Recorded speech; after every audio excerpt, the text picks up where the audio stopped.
There's a graveyard inside your mind, full of dreams you never started, projects you abandoned, goals you gave up on, versions of yourself that never got to exist. You buried them there, one by one, while telling yourself you'd dig them up tomorrow. But tomorrow never came. This isn't about motivation. This isn't about discipline. There's something darker happening in your psychology, a hidden pattern that's been destroying your potential since childhood. Let me show you what it is. You've tried everything: planners, apps, deadlines, rewards, punishments. You've watched every productivity video, read every self-help book, downloaded every time management tool, and nothing works. Not for long. You start strong, maybe a week, maybe a month. Then slowly, you slip back. The old patterns return. The resistance wins. And you're back where you started, hating yourself, wondering what's wrong with you. Society calls you lazy. Your parents call you unmotivated. Your boss calls you unreliable. And somewhere deep inside, you've started believing them. But here's what nobody understands. You're not lazy. Lazy people don't feel pain about being lazy. Lazy people don't lie awake at night torturing themselves about what they didn't do. You feel everything, every missed deadline, every abandoned goal, every broken promise to yourself. That guilt is eating you alive. So if you're not lazy, what's really going on? The answer is darker than you think. And it starts with understanding what procrastination actually is. Procrastination is not a time management problem. Let me repeat that. Procrastination has nothing to do with managing time. You could have all the time in the world and you'd still procrastinate. You know this because you've had free days, empty weekends, weeks with nothing to do, and you still didn't do the thing. So what is procrastination really? Dr. Tim Feichel from Carleton University spent over 20 years studying this. His conclusion? Procrastination is an emotional regulation problem, not a productivity problem, not a discipline problem, an emotional one. You don't procrastinate because you're bad at managing time. You procrastinate because you're trying to manage a feeling so uncomfortable that your brain will do anything to escape it. That feeling has a name, and once you identify it, everything starts making sense. Think about the task you're avoiding right now, the one that's been sitting on your list for days, weeks, maybe months. Now ask yourself this: when you think about doing it, what do you feel in your body? For most people, it's not nothing. It's a heaviness, a tightness, a subtle dread, something uncomfortable that makes you want to look away. That feeling is the reason you procrastinate. Research from Fushia Sirois at the University of Sheffield found that procrastination is directly linked to poor emotional regulation. When a task triggers negative emotions like anxiety, boredom, frustration, or self-doubt, your brain does what brains are designed to do. It seeks escape. And the escape is easy. Your phone is right there. Social media is one click away. Food is in the kitchen. Distractions are everywhere. Your brain isn't broken. It's doing exactly what it evolved to do. Avoid pain, seek pleasure, survive the moment. But here's the dark part. The relief you get from avoiding the task is temporary. The task doesn't disappear, and now you have a new feeling to deal with: guilt, shame, self-hatred. So you avoid those feelings too, by distracting more, scrolling more, numbing more, and the cycle continues, deeper and deeper, until you're buried under a mountain of things you never did, haunted by the person you never became. Here's where it gets dark, really dark. For many chronic procrastinators, the pattern started in childhood, and it's connected to something you might not expect: your relationship with failure. Think back. When you failed at something as a child, what happened? Were you met with understanding, patience, support, or were you met with disappointment, criticism, shame? If failure was dangerous in your house, if making mistakes led to rejection or punishment, your brain learned something powerful. Failing is not safe. Failing means pain. And how do you guarantee you'll never fail at something? Simple. You never really try. If you don't start the project, you can't fail at it. If you don't put in full effort, you have an excuse when it doesn't work out. If you wait until the last minute, you can blame the time crunch instead of your ability. Procrastination becomes a psychological shield, protection against the thing you fear most, not the task itself, but what failing at the task would mean about you. This is called self-handicapping, and research shows it's incredibly common among people who grew up in high-pressure or critical environments. You're not lazy, you're terrified, and that terror has been running your life without you even knowing it. There's another dark pattern hiding beneath procrastination, and it wears a mask that looks like a virtue: perfectionism. Society celebrates perfectionists. They're seen as high achievers, detail-oriented, committed to excellence. But there's a shadow side nobody talks about. Perfectionism and procrastination are twins. They come from the same wound: the belief that your worth depends on your performance, that you are only as valuable as your last achievement. When you believe this, starting something becomes becomes terrifying. Because if you start and it's not perfect, what does that say about you? So you wait for the perfect moment, the perfect mood, the perfect inspiration, and that perfect time never comes because it doesn't exist. Dr. Brené Brown's research found that perfectionism is not about growth. It's about avoiding shame. Perfectionists don't want to be perfect because they love excellence. They want to be perfect because they're terrified of being seen as flawed. And procrastination serves this perfectly. If you never finish, you can never be judged.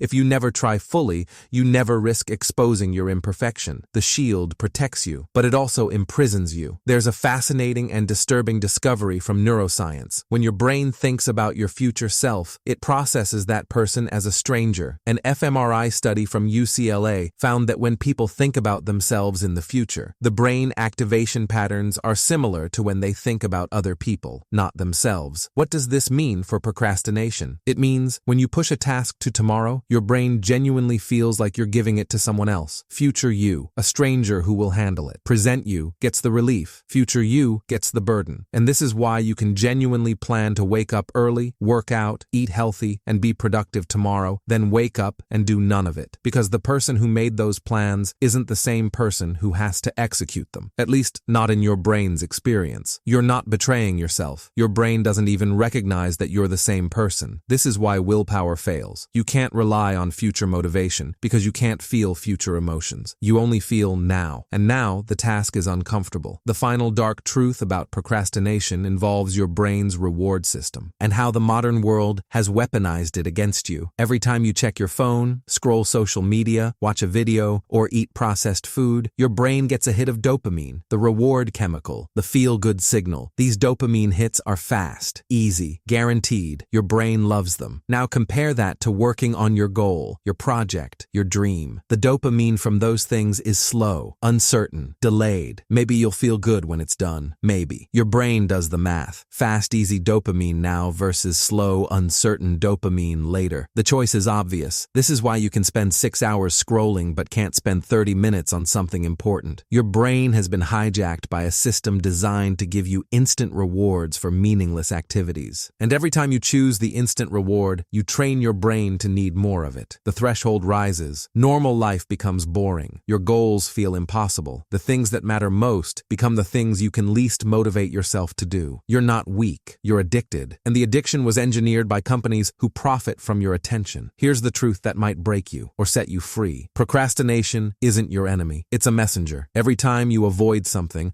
your brain is trying to tell you something. There's a feeling here you don't want to face. There's a fear here you haven't processed. There's a wound here that never healed. The task isn't the problem. What the task represents is the problem. You don't avoid the gym because you hate exercise. You avoid it because deep down, you're afraid of failing, of being seen, of confirming that you're not good enough. You don't avoid the project because you're lazy. You avoid it because finishing it means it could be judged. And if it's judged poorly, some part of you believes you will be worthless. You don't avoid the difficult conversation because you don't have time. You avoid it because you're terrified of conflict, of rejection, of being abandoned. Every procrastination pattern is a doorway to something inside you that needs attention, compassion, healing. The graveyard in your mind isn't full of laziness, it's full of fear. And until you face that fear, you'll keep burying dreams. If this video felt like someone finally explained what's been happening inside your head, drop a comment. Tell me what you've been procrastinating on the longest. I want to know what's sitting in that graveyard. If you want more psychology truths that nobody else has the courage to tell you, subscribe to Life Mind Gym and hit that notification bell. Because I'm going to keep exposing the dark patterns running your mind. Share this video with someone who beats themselves up for procrastinating. They need to know they're not lazy, they're not broken, they're just carrying wounds they never learned to heal. And remember, procrastination isn't your flaw, it's your teacher. And the lesson starts the moment you stop running from what it's trying to show you.